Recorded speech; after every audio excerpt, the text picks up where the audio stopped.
ప్రభువునందు ప్రయాసపడితే ఆ ప్రయాసానికి ఫలితంగా ఆయన ఏదైనా ఇవ్వగలడా, ఏదైనా ఇస్తాడా అని ఈరోజు ఈ కొద్ది నిమిషాల్లో మనం అందరము తెలుసుకుందాం.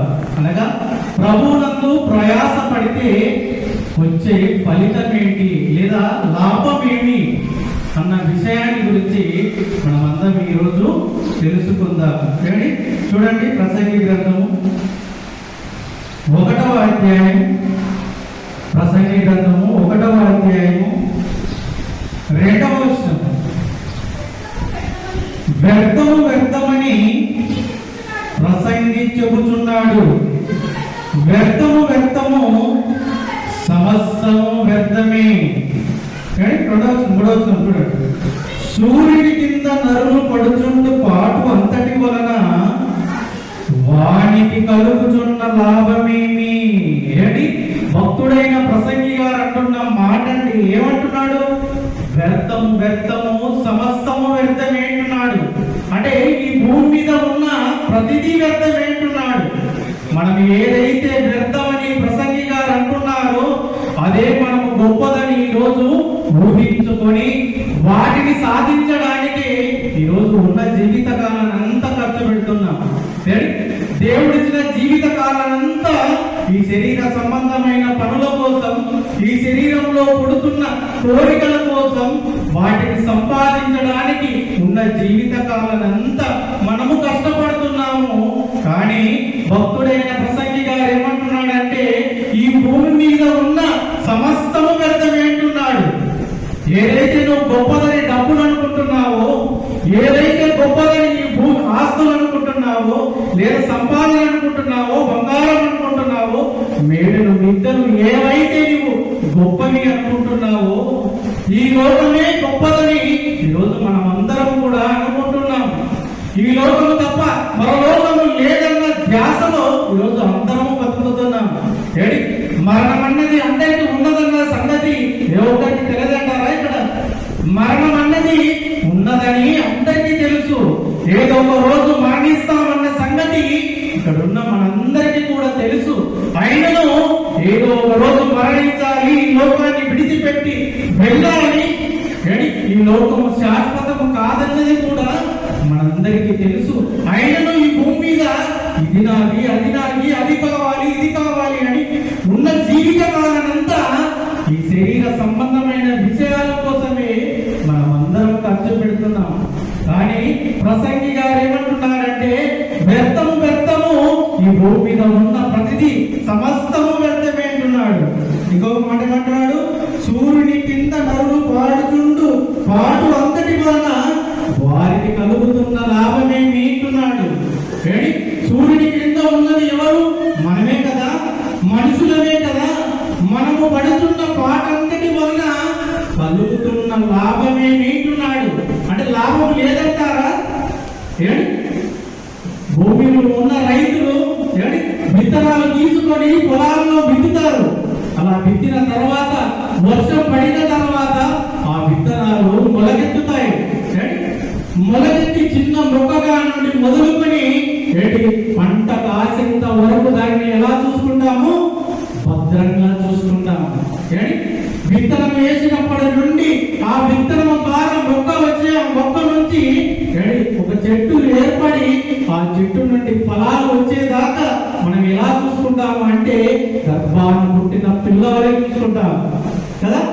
అలా చూసుకున్నప్పుడు చివరికి ఏమవుతుంది?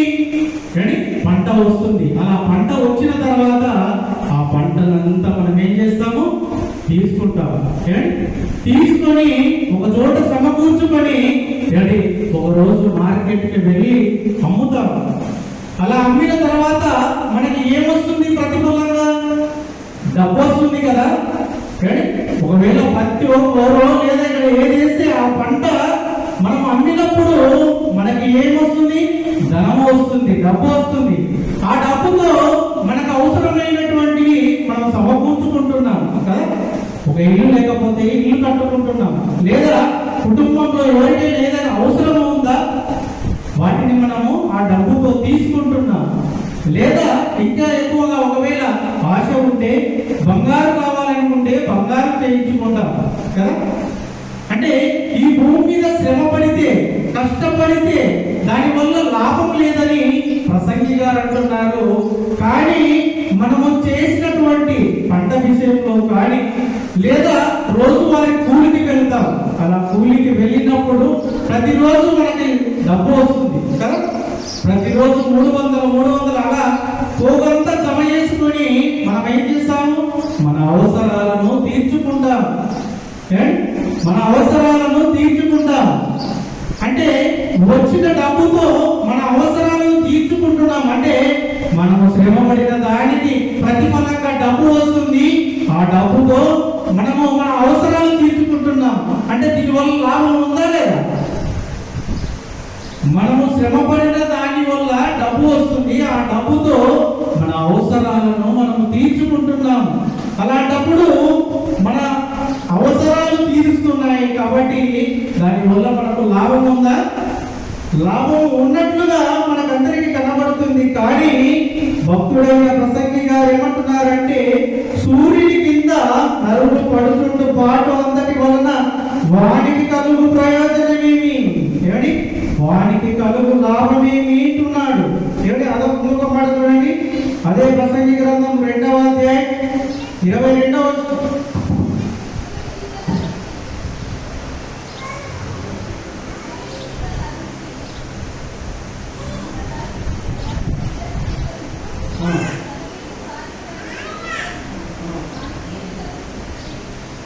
సూర్యుని కింద నరుడికి తటస్థించు ప్రయాసమంతటి చేతను వాడు తలబెట్టు కార్యములన్నిటి చేతను వానికి ఏమి దొరుకుతున్నది అంటున్నాడు. అంటే భూమి మీద, అంటే సూర్యుని కింద మనం అందరము పడుతున్నటువంటి ప్రయాసమంతటి చేత వాడికి ఏమి దొరుకుతున్నది? ఏమని? వాడు తలబెట్టు కార్యములన్నిటి చేతను వాడికి ఏమి దొరుకుతున్నది అని భక్తుడైన ప్రసంగి గారు అంటున్నాడు. మనం కష్టపడితే మనకు ఫలితంగా డబ్బు వస్తుంది కదా. ఆ డబ్బుతో మనం అవసరాలన్నీ తీర్చుకుంటున్నామే. కానీ భక్తుడైన ప్రసంగి గారు ఎందుకు ఈ మాట అంటున్నాడు అంటే, సూర్యుని కింద ప్రయాస పడుతున్న ఈ ప్రయాసంతటి వలన మనకు కలుగుతున్న లాభం ఏమి అంటున్నాడు. మనకి ఈ భూమి మీద ప్రయాస పడుతున్న ప్రయాసం అంతటి చేత మనకు కలుగుతున్న లాభం ఏమి అంటున్నాడు. మనకి ఏమి దొరుకుతున్నది అంటున్నాడు. అలాగే వాడి దినములన్నీ శ్రమకరములు, వాడి పాటలు వ్యసనకరములు, రాత్రందైనను వాడి మనసునకు నెమ్మది దొరకదు, ఇది వ్యర్థమే అంటున్నాడు. ఇంతగా ప్రయాస పడుతున్నారే, మీరు ప్రయాస పడుతున్న ప్రతి విషయంలో శ్రమ ఉంది అంటున్నాడు. శ్రమకరములు, వాడి పాటలు వ్యసనకరములు, రాత్రందైనను వాడి మనసులకు నెమ్మది కలగదు అంటున్నాడు. రాత్రైందైనను వాడి మనసులకు నెమ్మది కలగదు అంటున్నాడు. నెమ్మది లేదంటారా? రోజు కూలికి వెళ్తారు, వెళ్ళే వాళ్ళు కూలికి వెళ్తారు కదా. ఈరోజు కూలికి వెళ్ళొస్తారు, వెళ్ళొచ్చిన తర్వాత సాయంకాలానికి ఇంటికి వచ్చేస్తారు, వంట వండుకుంటారు, తింటారు, పడుకుంటారు. అలా పడుకునేటప్పుడు కూడా వాళ్ళకు నెమ్మది ఉండదు అంటున్నాడు. ఎందుకు ఉండదు అంటే, కూలి చేసే వాళ్ళకి ఒకటే ధ్యాస ఉంటుంది. ఏమనే ధ్యాస ఉంటుంది? ఈ రోజుకి కూలి దొరికింది, రేపు ఎవరైనా పిలిచింటే బాగుండు కదా అన్న ఆలోచన మనలో ఉంటుంది. అంటే రాత్రందైనా వాడి మనసులకు నెమ్మది కలగదు అంటున్నాడు. ఇక ఈ రోజు కూలికి వెళ్ళొచ్చాను, వచ్చిన డబ్బుతో ఈ వారమంతా తినొచ్చులేని మనము అనుకుంటామా? ఒకవేళ అనుకుంటా నెక్స్ట్ వారం ఎవరైనా పిలిచింటే బాగుండు అనుకుంటాం, లేదా ఎవరైనా పిలిచింటే బాగుండు అనుకుంటాం కదా. అలాగే కూలి వాళ్ళు ఇలా అనుకుంటే వ్యవసాయం చేసే ఒక రైతు ఎలా అనుకుంటాడో తెలుసా? ఇదిగో విత్తనాలను తీసుకువెళ్ళి పొలంలో విత్తనాలు వేసి వస్తాడు.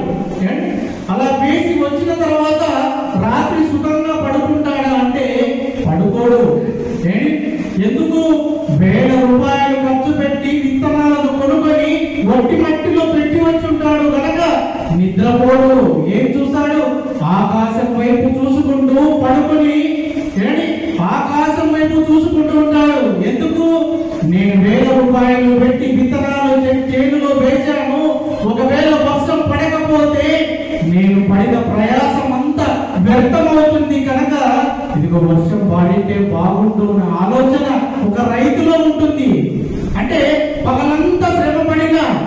పగలంతా కష్టపడినా రాత్రి వచ్చైనా సుఖంగా పడుకుంటారా అంటే పడుకోరు అంటున్నాడు.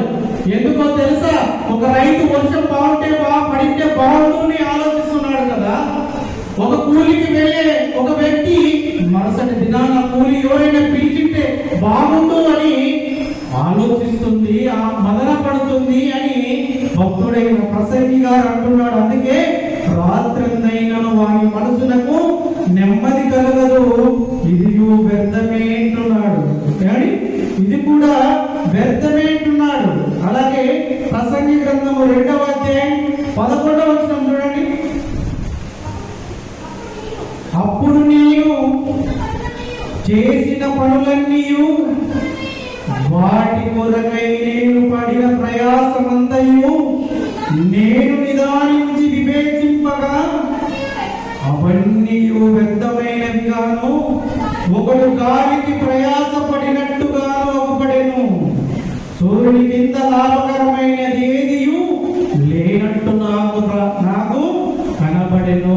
ఏడి భక్తుడైన ప్రసంగి గారు కూడా మనలాంటి జీవితాన్నే జీవించాడు, మనలాంటి పనిలే చేశాడు. అలా చేసి చేసి చేసి ఉన్న జీవిత కాలంతా ఈ శరీర సంబంధమైన పనుల విషయంలో కష్టపడ్డాడు. అలా కష్టపడి ఒకరోజు కూర్చొని ఆలోచించాడు, ఇదిగో నేను ఇన్ని సంవత్సరాలు ఇంత కష్టపడి చేశాను కదా, నేను ఇన్ని సంవత్సరాలు కష్టపడి ఇంతగా ప్రయాసపడి ఇదిగో ధనాన్ని సమకూర్చాను, ఇల్లు లేకపోతే ఇల్లు కట్టుకుంటాను, వచ్చిన ధనముతో నా అవసరాలన్నిటినీ తీర్చుకున్నాను, కొన్ని సంవత్సరాలకు తింటే తరగని ఆస్తిని నేను సంపాదించి పెట్టుకున్నాను అని ఒకరోజు ఆలోచిస్తూ ఉన్నాడు. అలా ఆలోచిస్తూ ఉన్నప్పుడు మరి ఎందుకు ఇవన్నీ అనుకుంటే ఈ మాట చూడండి ఒకసారి. ప్రసంగి గ్రంథం 5వ అధ్యాయం 15వ వచనం 15-16.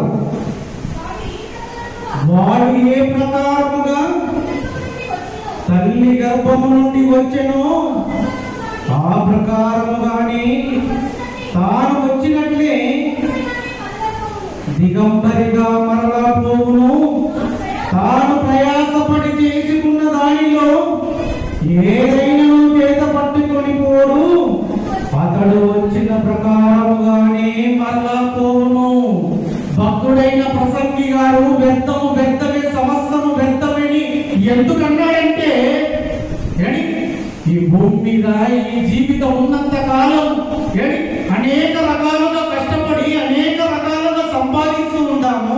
అనేక రకాలుగా సంపాదించి ఒక చోట మనము ధనాన్ని సమకూర్చిన ఒక రోజు ఒక చోట కూర్చొని ఆలోచించాడు, ఇదిగో నేను ఇంతగా సంపాదించాను కదా, ఇంతగా చేశాను కదా, ఇదిగో మరణించిన రోజున ఏదైనా నా వెంట వస్తుందా అని ఒకసారి కూర్చొని ఆలోచించాడు.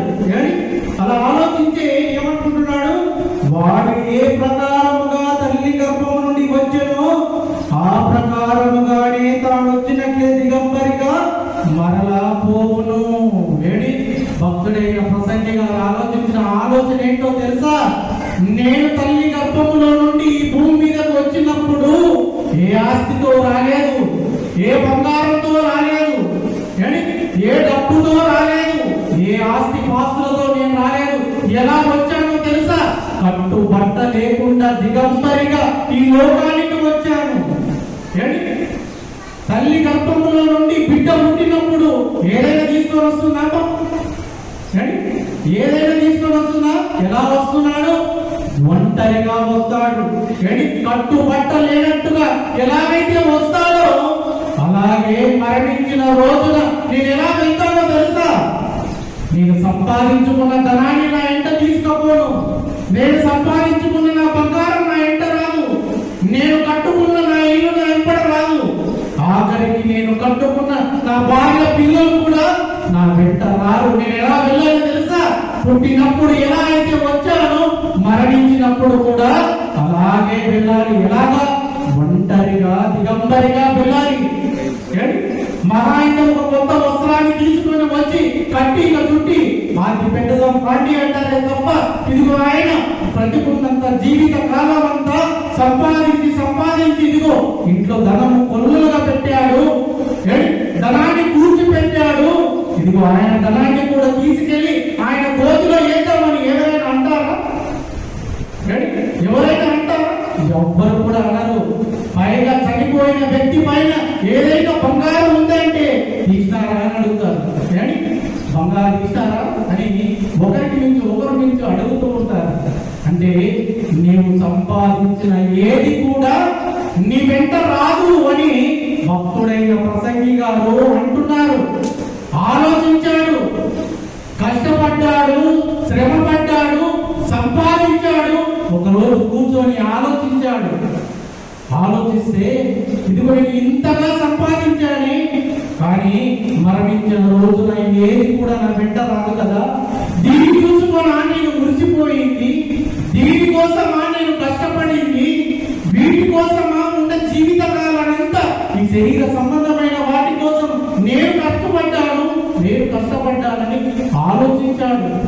ఎందుకంటే ఉన్న జీవిత కాలానంతా వాటి కోసమే నీ జీవిత కాలానంతా ఉపయోగిస్తే మరి దేవుడిచ్చిన పనేంటి? దేవుడిచ్చిన పని సంగతి ఏంటి? ఇదిగో మనిషి పడిన ప్రయాసకు ఫలితంగా డబ్బులు వచ్చి ఇవన్నీ సమకూర్చిన ఒకరోజు నీ వెంట రావేమో, కానీ నువ్వు ఒకవేళ దేవుని యందు ప్రయాసపడితే, దేవుని యందు కష్టపడితే నీకు ఫలితము ఏముందన్నది మనం ఒకసారి చూద్దాం. చూడండి, శరీర సంబంధమైన విషయంలో ప్రయాసపడితే ఆ ప్రయాసం ఒకరోజు వ్యర్థమవుతుంది, కానీ ఒకరోజు మన వెంట రాదని మనము తెలుసుకుంటున్నాం. కానీ ప్రభువునందు ప్రయాసపడితే ఆ ప్రయాసానికి ఫలితంగా ఏమొస్తుందో చూడండి. కొరింథీయులకు రాసిన మొదటి పత్రిక 15వ అధ్యాయం 58వ వచనం. కొరింథీయులకు రాసిన మొదటి పత్రిక 15వ అధ్యాయం 58వ వచనం. కాగా నా ప్రియ సహోదరులారా, మీ ప్రయాసము ప్రభువునందు వ్యర్థము కాదని ఎరిగి స్థిరులను కదలని వారును ప్రభువు కార్యాభివృద్ధి యందు ఎప్పటికీ ఆసక్తులై ఉండుడి. అపోస్తలుడైన పౌలు కొరింథీలో ఉన్న సంఘం వారితో మాట్లాడుతూ, కాగా నా ప్రియ సహోదరులారా, మీరు పడినటువంటి ప్రభువునందు ప్రయాసపడ్డారు కదా, ఆ ప్రయాస ఏమాత్రము వ్యర్థం కాదు అంటున్నాడు. నీవు శరీర సంబంధమైన విషయంలో ప్రయాస పడితే ఆ ప్రయాసమును మరణించిన రోజున వ్యర్థమవుతుందేమో, కానీ నీవు ఒకవేళ బ్రతికున్నప్పుడు ప్రభువునందు ప్రయాస పడితే ఆ ప్రయాస ఏం కాదంట, వ్యర్థము కాదు అంటున్నాడు. ఏమిటి? వ్యర్థము కాదని ఎరిగి ఎలా ఉండాలి?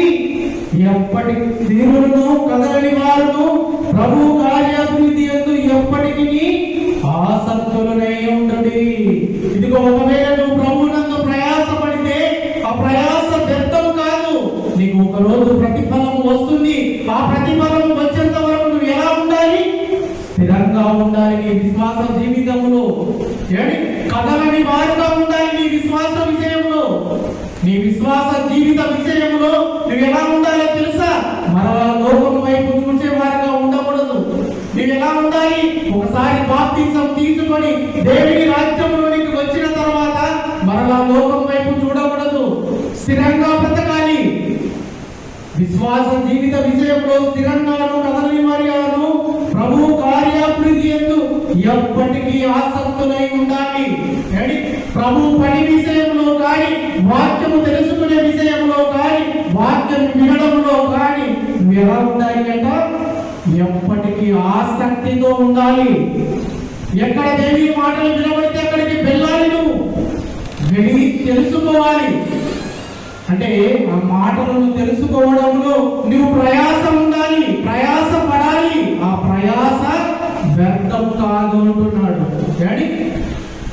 ప్రభువునందు ప్రయాస పడితే ఆ ప్రయాసం వ్యర్థము కాదు అంటున్నాడు. ఇంకొక మాట చూడండి, రోమా పత్రిక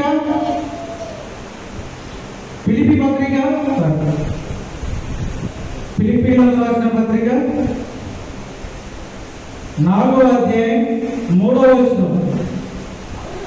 అవును, నిజమైన సహకారి ఆ స్త్రీలు క్లెమెంతుతోనూ నా ఇతర సహకారులతోనూ సువార్త పనిలో నాతో కూడా ప్రయాసపడిన వారు కనుక వారికి సహాయం చేయమని నిన్ను వేడుకొనుతున్నాను అంటున్నాడు. ఏడి భక్తుడైన పౌలు గారు, అపోస్తుడైన పౌలు గారు ఫిలిప్పీలో ఉన్న సంఘానికి ఉన్నటువంటి ఉన్నటువంటి వారిని ఉద్దేశిస్తూ దేవుడికి మొరపెడుతున్నాడు. ఏమని తెలుసా? ఇదిగో, నా ఇతర సహకారులతోనూ సువార్త పనిలో నాతో పాటు ప్రయాసపడిన వారు కనుక వారికి సహాయం చేయమని నిన్ను వేడుకుంటున్నాను తండ్రి అని తండ్రితో మొదలుపెట్టుకుంటున్నాడు. ఎందుకంటే అపోస్తుడైన పౌలు ఆ రోజు అనేక ప్రాంతాలకు వెళ్ళి దేవుని సువార్తను, దేవుని మాటలను ఇతరులకు ప్రకటించేవాడు, ఇతరులకు చెప్పేవాడు. అలాంటి విషయములలో కొందరు ఆయన సహకారులుగా ఉన్నారు, అందులో స్త్రీలు కూడా ఉన్నారు.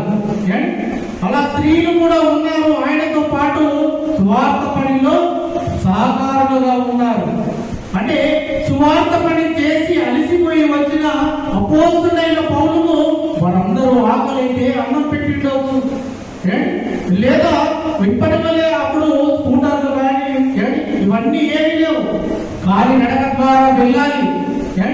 కాలినడక ద్వారా అనేక ప్రాంతాలకు వెళ్ళి సువార్తను ప్రకటించే వాళ్ళు. అలా వెళుతూ పడుకోవడానికి స్థలము లేకపోతే కూడా ఆశ్రయించిన వాళ్ళు అనేకులు ఉండొచ్చు. అది కూడా సువార్త పనిలో భాగస్థులైనట్లు, సువార్త పనిలో సహకారం చేసినట్లు. అలా అనేక మంది ఆయనకు సహకారిగా ఉన్నప్పుడు ఆయనకు సహాయం చేసినారు కనుక వారందరినీ గురించి తండ్రితో వేడుకుంటున్నాడు. ఏమని? ఇదిగో తండ్రి, నీ మాటలు నేను అనేక ప్రాంతాలకు వెళ్ళి చెబుతూ ఉన్నప్పుడు నాకు సహకారులుగా వీరందరూ ఉన్నారు తండ్రి. ఇదిగో వీరు నీ యందు అనగా నీ మాటలను చెప్పడంలో ప్రయాసపడ్డారు. వారికి రాకపోయినా నేను చెబుతూ ఉన్నాను కనుక నాకు సహకరించారు కనుక ఇదిగో ఇది నా పని కాదు తండ్రి, ఇది నీ పని కనుక నీ పనిలో మీరందరూ కూడా ప్రయాసపడినారు కనుక వీరి ప్రయాస వ్యర్థం కావద్దు తండ్రి. ఇదిగో వీరిని జ్ఞాపకం చేసుకో తండ్రి అంటున్నాడు. వీరు ప్రయాసపడ్డారు నీ పనిలో కనుక వీరికి ఏదైనా సహాయం చేయి తండ్రి అని అపోస్తుడైన పౌలు తండ్రిని అడుగుతూ ఉన్నాడు. వీరి ప్రయాస వ్యర్థం కాకూడదు అని, వారి ప్రయాసకు తగిన ఫలితం ఇవ్వు తండ్రి అని అడుగుతూ ఉన్నప్పుడు ఇంకొక మట్టుడు మాట, ఆ సహకారుల పేర్లు జీవ గ్రంథమందు రాయబడి ఉన్నాయి. ఎవరైతే సువార్త పనిలో సహకారులుగా ఉన్నారో, ఎవరైతే అపోస్తుడైన పౌలు సువార్త పని చేస్తూ ఉన్నప్పుడు ఆయనకు సహకారులుగా ఉన్నారో, లేదా ఆయన వెంట వెళుతున్నారో, లేకపోతే ఆయనకు తినడానికి తిండి పెట్టిండొచ్చు, లేదా ఆయన అనేక ప్రాంతాలకు తిరుగుతున్నప్పుడు ఆయన వస్త్రాలు మాసిపోయినప్పుడు కొందరు శుభ్రం చేసి ఉండొచ్చు. ఎందుకంటే మాసిపోయిన బట్టలతో వెళితే ఏ ఒక్కరు కూడా ఆయన మాటలు వినరు కనుక ఒకవేళ వస్త్రాలను ఉతికి తెల్లగా చేసి మరలా ఆయనకు ఇచ్చి ఉండొచ్చు. అలా సహాయం చేసిన వారందరినీ గురించి తండ్రితో అపోస్తుడైన పౌలు, ఇదిగో నీ పనిని నేను చేయుటలో నాకు వీరందరూ సహకారులుగా ఉన్నారు నాయన, ఇదిగో వీరందరినీ జ్ఞాపకం చేసుకో. వీరందరినీ జ్ఞాపకం చేసుకోవడమే కాక వీరికి ఏదైనా సహాయం చేయి తండ్రి అంటే ఏం చేశాడు తండ్రి? ఆ సహాయం చేసిన, ఆ ప్రయాస పడిన ఆ సహకారులందరి పేర్లు ఎక్కడ రాయబడ్డాయంట? జీవగ్రంథంలో రాయబడ్డాయి. మనం అనుకుంటున్నాం ఈరోజు జీవగ్రంథంలో నా పేరు లేకపోతే ఏమైతుంది? ఆ రోజుల్లో వాళ్ళ గురించి చెప్తున్నారు, నాకేంటి లేకపోతున్నాయి కదా. ఏమవుతుందో జీవగ్రంథంలో పేరు లేకపోతే అది కూడా రాయించి పెట్టాడు. చూడండి, ప్రకటన గ్రంథము 20వ అధ్యాయం, ప్రకటన గ్రంథము 20వ అధ్యాయం 15వ వచనం. ఎవని పేరైనను జీవ గ్రంథమందు రాయబడినట్టు కనబడని ఎడల వాడు అగ్నిగుండములో పడవేయబడును.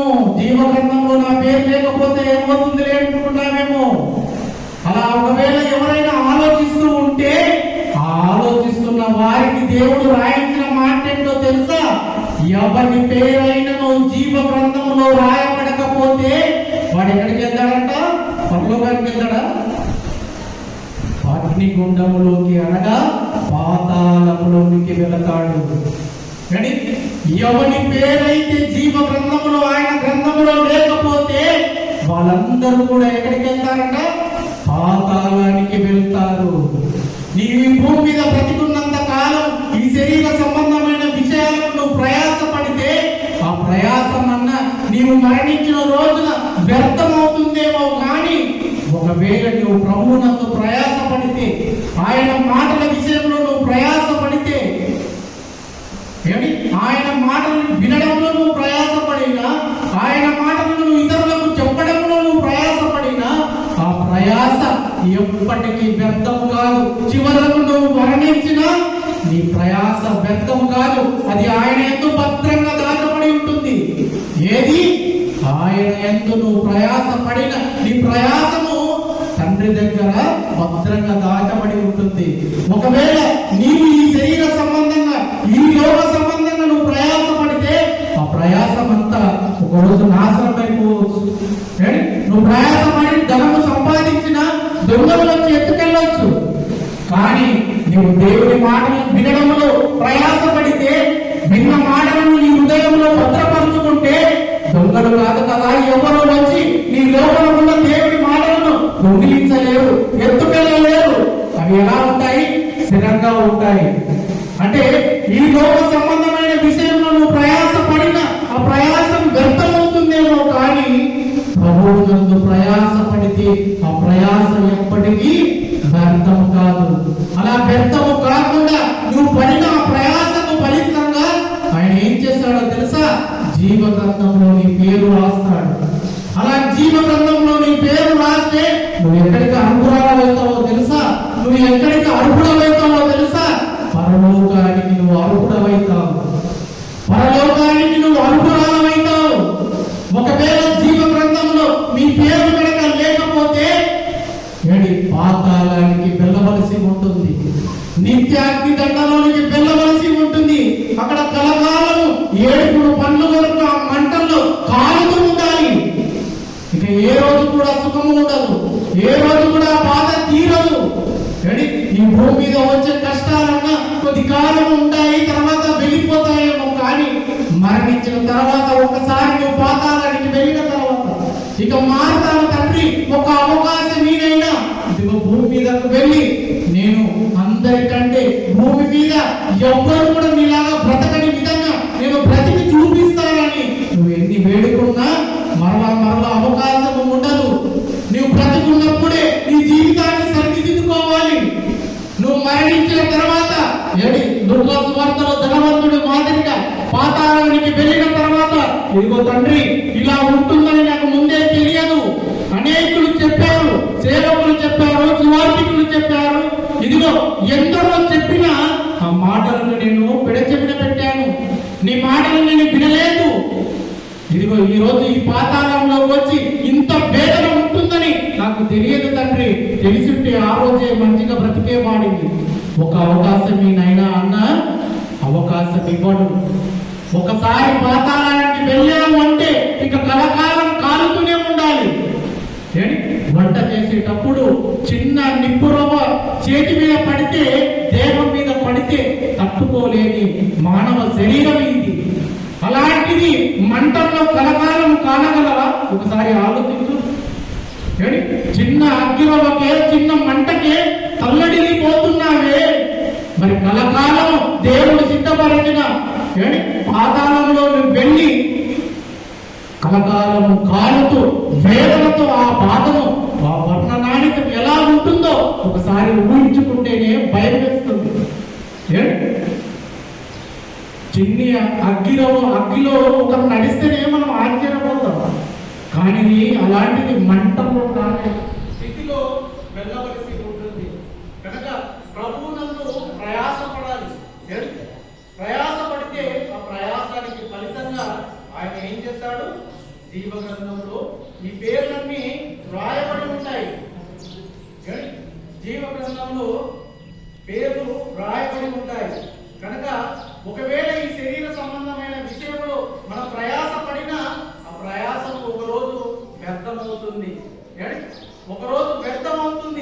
ఏది కూడా మనం ప్రయాసపడి సంపాదించిన ఏది కూడా మన వెంట తీసుకువెళ్ళలేము.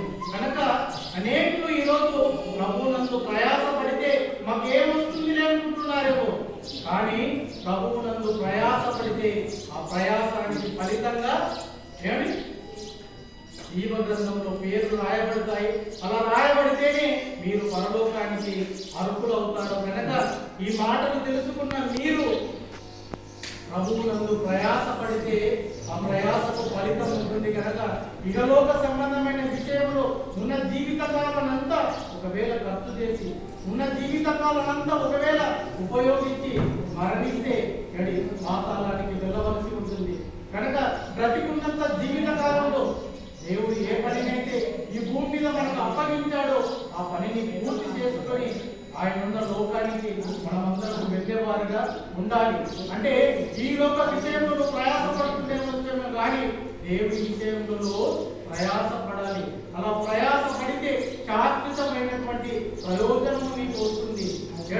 ఈ లోక సంబంధమైన విషయంలో నువ్వు ప్రయాసపడితే కొద్ది కాలమే నువ్వు సుఖంగా ఉండగలవు, కొద్ది కాలమే ఈ జీవితాన్ని సుఖంగా చూసుకోగలవు. కానీ ఏదో ఒక రోజు మరణించవలసి ఉంటుంది.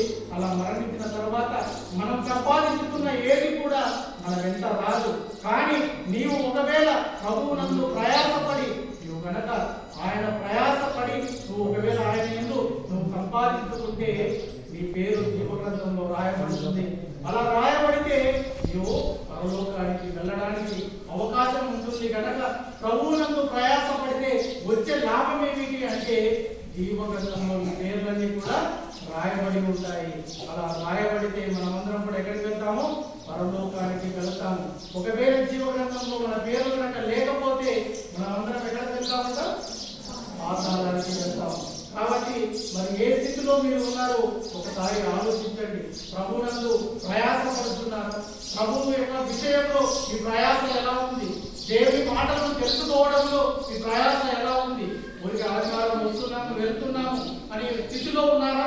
లేదా దినదినము మీ లోపల అభివృద్ధి దేవుని మాటల విషయంలో జరుగుతుందో ఒకసారి ఆలోచన చేయండి. బాప్తిసం తీసుకోక ముందు మీ జీవితం ఎలా ఉంది?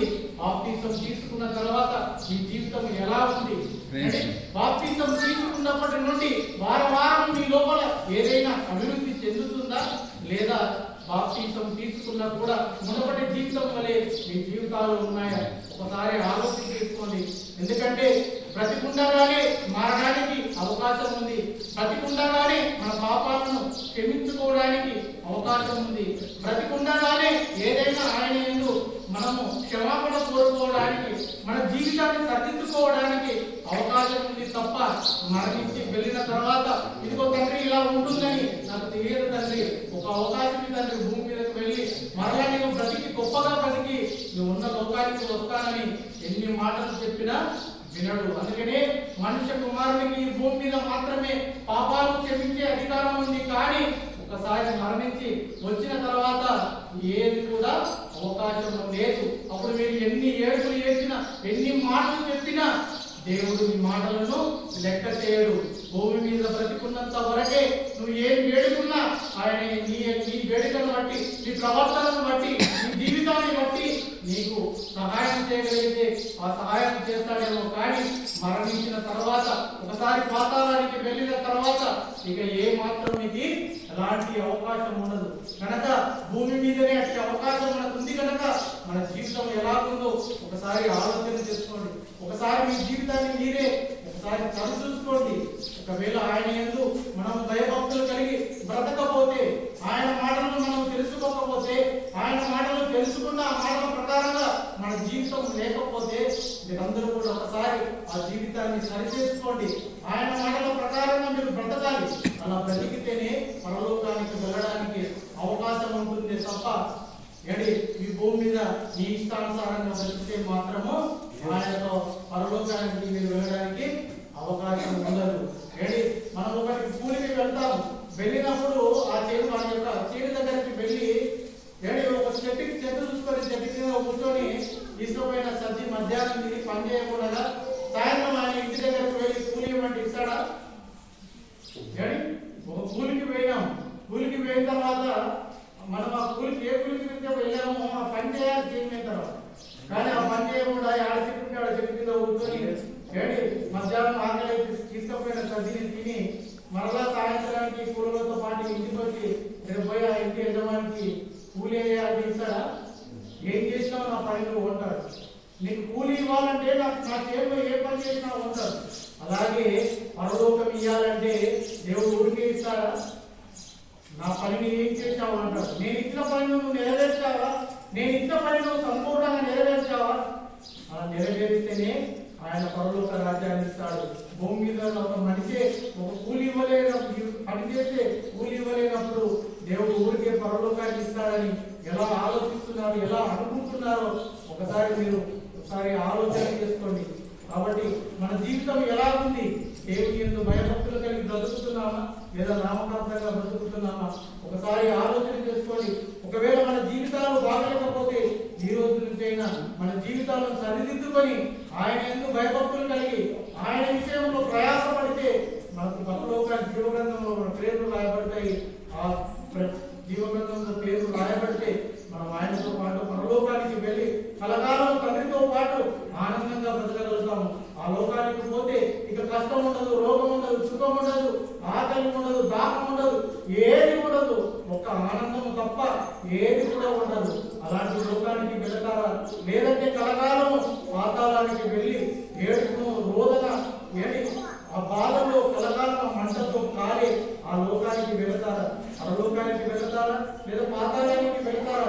ఎక్కడికి వెళ్తారో చేతిలో అంటే ఎక్కడికి వెళ్ళాలన్నది ఎవరి జీవితం వారి చేతుల్లో ఉంది కనుక మీ జీవితాన్ని మీరు సరి